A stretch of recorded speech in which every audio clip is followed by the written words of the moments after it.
All right, so let's start with the rapid fire. The first one, describe what your organization does in one sentence. Help creators monetize their knowledge. How long does it take you to get ready in the mornings? 5 minutes. Most valuable skill you've learned in life. To always listen to the customer. City in which the best kiss of your life happened. Ooh! Seattle. How many speakers can you name at this conference? I can name 20? You said 20. Okay, so now name them. Now I'm full of shit. I can't name all 20 right now. Okay. In one sentence, describe one problem that your company is facing. One problem that company is facing is awareness. How do you relax? I watch Netflix. A habit of yours that you hate. Habit of mine that I hate is... I'll pass. Work from home or work from office? Mixture of both is important. Most embarrassing moment of your life? Most embarrassing moment of my life? First grade, I had my fly down and everyone in the class saw it. Okay. How many hours of sleep can you survive on? 4. Your favorite app? My favorite app is the Kajabi app. Biggest mistake of your career? Biggest mistake of my career was it's like multiple mistakes I've made, but it's like all about failing and pivoting and learning and moving on. So, first movie that comes to your mind when I say the word technology? Technology. What's that movie with the Disney movie where the little kids are? WALL-E. What's that? Oh, WALL-E. WALL-E. Yes, WALL-E. How many cups of coffee do you drink in a day? 2. Favorite Netflix show? Favorite Netflix show would be Suits as of right now. Oh yeah, that's good. All right, so that was the end of the rapid fire, and the rest of the questions you can answer with ease and as long as you like. Okay, so the first one is, you worked with some of the big names like Amazon and TikTok. So what were your experiences there, and how did you bring them into action here at Kajabi? Yeah, so I had really amazing experiences at Amazon as well as TikTok. Both those companies were really about focusing on the user or the customer, ensuring that you're constantly thinking about how to improve the product as well as services to ensure that you provide the best experience for them. So relentless focus on the customer, relentless prioritizations as well was a very key skill set. And what I did was like take all those learnings and apply it to Kajabi and bring that knowledge here to this company. And it's just really, really critical that you're constantly thinking about the user, how we optimize for the user, as well as like take on the biggest challenges that they have, right? So when you talk to those users and meet with them on a regular basis, they'll tell you like, this is the biggest challenge that I have. And then you think about product solutions that could potentially help reduce those challenges for them. And, it doesn't have to be the, immediate solve. You take your time, you build an MVP, you test it out, and you'll learn along the way. Some things will work, some things won't, right? But you take those learnings, and then eventually you have yourself in a really amazing product that you can offer your customers that can solve that big problem. So what would you have to say about the TikTokification of all news feeds that's happening, that we're seeing across a lot of apps? Yeah, so short form video is the future. It's the way people are going to consume information. That was one of the reasons why I joined TikTok 3 years ago, was when when the TikTok actually came to me and said, hey, let's come to this company. It's really amazing. I first downloaded the app at the time, and it was really interesting. I saw kids dancing, lip syncing, and I thought like, why the hell would I join this app, leave Amazon for this no-name company 3 years ago? And so I actually initially said no. So Alex Zhu, the founder of TikTok, actually called me and said, hey, come down to LA, let's talk about it. And when I flew down, he explained to me like short form video is the future of constant consumption. And one of the things that they figured out was discovery, how to help people discover new things. And it really changed the way they consume content and knowledge. So if you figure out discovery, it means that you can help people find places to eat, where to travel, what books to read, what movies to watch, what's the latest fashion trend. It was endless, right? So that's when I had this light bulb moment, and I realized, like, wow, this app could potentially change and revolutionize the world. And that was the reason why I joined at TikTok, and you can see now how the way short form video has like changed, revolutionized other companies in terms of how they present their content. Where do you think the future of innovation technology is headed, especially with AI and machine learning taking over? Yeah, it's a really fascinating space. It's going to really help reduce a lot of you know uh, the tasks that are very manual, right? It's going to help us essentially get our jobs done faster. Um, I think that, for instance, one example is that when we're at Kajabi, one of the big challenges from our customers is that it takes a lot of work to research and put together a course for their audience. Like they're experts in this space, but they also need to research. They need to gather all the information. They need to get the pictures. They need to get the copyright. They need to organize it. A lot of work goes into the creation of a course. But what AI can do is kind of help reduce some of that burden, right? So AI can help find the content, help find the right images to use, organize it in the right way that people want to consume that content. Um, and essentially like take a lot of the burden away so that the creator can focus on what they love, which is creating the content. So I think like there's a lot of use cases like this that machine learning and AI is going to really help solve a lot of these problems in the future. And so, what are some of the other ways that course creation platforms plan to use AI? So AI can also help, our creators in terms of marketing as well, right? So, it can essentially take course content. It can take, it can learn about what their users or audience are interested in watching, right? And it can essentially help the creator create content around their courses to market out to their audience.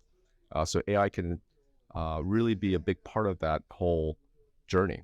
For instance, rather than the creator watching the content and trying to figure out or understand what highlights to use to then market out to their audience and say, hey, here's what the course is about. Here's why it would help you solve your problems or whatever it might be and improve your quality of life. AI can make that call and say, hey, here's what you should highlight. Here's how you should create the video. It should be vertical for TikTok. It should be horizontal for YouTube. Here's how you should, here's what music to add, right? So AI can kind of make those adjustments and calls for you so that it takes a lot of that burden out, all that manual work to try to recreate a short highlighted version of your course for marketing purposes. So I think like that's where a lot of exciting things can happen in the future. What, in your opinion, does a good product strategy look like? A good product strategy always starts with the customer problem, 100% always. So it means talking to your customers on a regular basis, doing survey analysis, but ultimately understanding the most important challenge that they have and how you can use solutions to reduce some of the sorry. So it always starts with the customer problem, talking to customers, and understanding their challenges, motivations, their pains, and thinking of potential solutions to remove those challenges, some of the friction points throughout their process, right? So product strategy really just again starts with the customer and ensures that you're 100% focused on helping them, and then from there it goes on to building a potential MVP solution. And the MVP doesn't have to be perfect, right? It'll have some bugs. It could potentially even be manual. It doesn't even have to involve engineering team. It can just be a marketing test, right? But it's really important that you're able to validate your idea very quickly, make sure that it is solving a problem, and once you've validated it, is when you start adding additional resources as well as time to ensure that you can provide a better experience for your customer. So, in the tussle between data and instinct, where would you locate an ideal product strategy? So I would say you don't need 100% of the data to make a decision. Um, I start with like 60% of the data, right? I think if you have 100% of the data, I definitely think you're moving too slow. So once you have 60% of the data, then you use that to make a judgment call, be decisive with that data, and then make the best MVP with that. And then you can get more data in to continually pivot or adjust your product to provide the best experience. How has Kajabi helped content entrepreneurs earn over $3.5 billion using online suite of tools?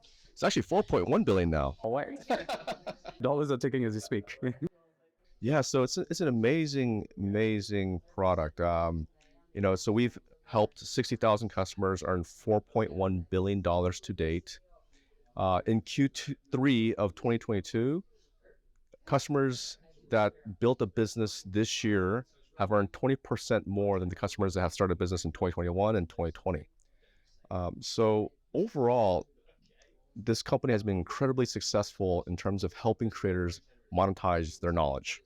And some of the ways we do this is we have an amazing product suite of features that help build a business from 0 to 1.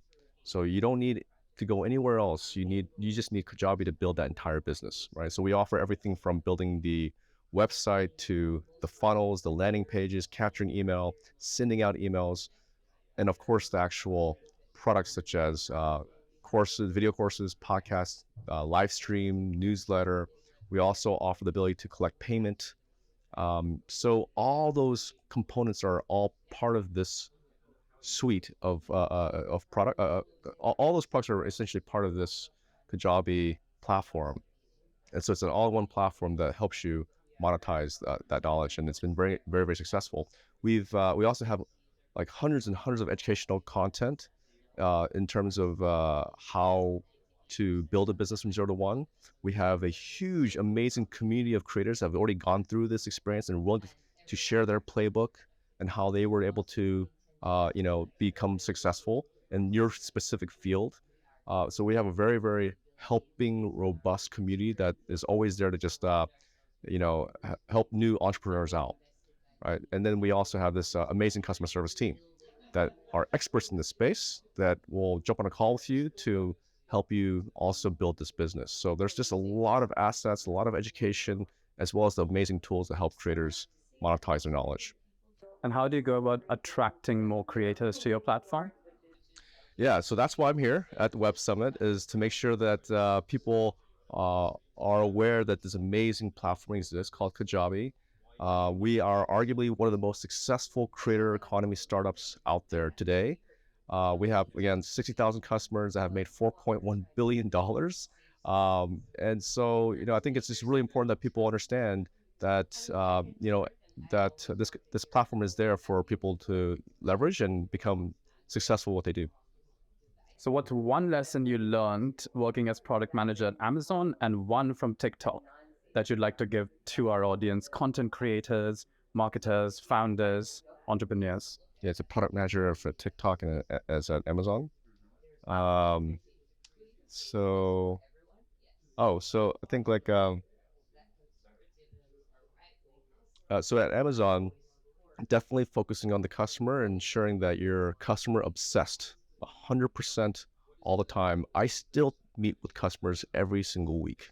Every single week, I spend at least 2 or 3 hours meeting with customers to understand their motivations, their pains, customers that have been around for a while, customers that make zero money, customers that make a million, 100 million, very different problems, right? So I think like meeting with customers and understanding their pain points and being customer obsessed is absolutely critical. It grounds you and it ensures that you're building things that in service of them.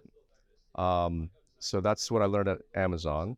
At TikTok, I think like one of the most amazing things I've learned is how important it is to help creators. So one of the most important things I learned at TikTok was how creative people can be. and providing tools to inspire that creativity was really interesting. One of the features that we learned, one of the features that we launched at TikTok when I was there was called Stitch. A Stitch is a feature that lets you watch one creator's video and then stitch your own ending to it. And we saw this experience actually happening outside the app. People were downloading videos, stitching their own video, and then re-uploading it. We decided, well, we should make it much easier to do it inside the app. And sure enough, as soon as we launched it, it just took off. And we saw lots of really interesting use cases coming out of it. Now creators were asking their audience questions, and the audience would respond back with a video.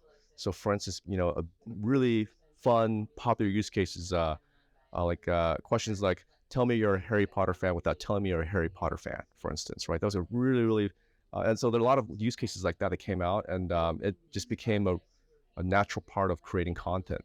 And so I think like finding these ways to help creators collaborate with one another was a really good learning for us. One sentence about what you'd like to say about Elon Musk's acquisition of Twitter. Once it's all you're saying. It's going to be a very interesting journey, and I wish you luck. And the last question for you is of a personal kind. What would you be doing in your life if not this? And if I was not doing this, when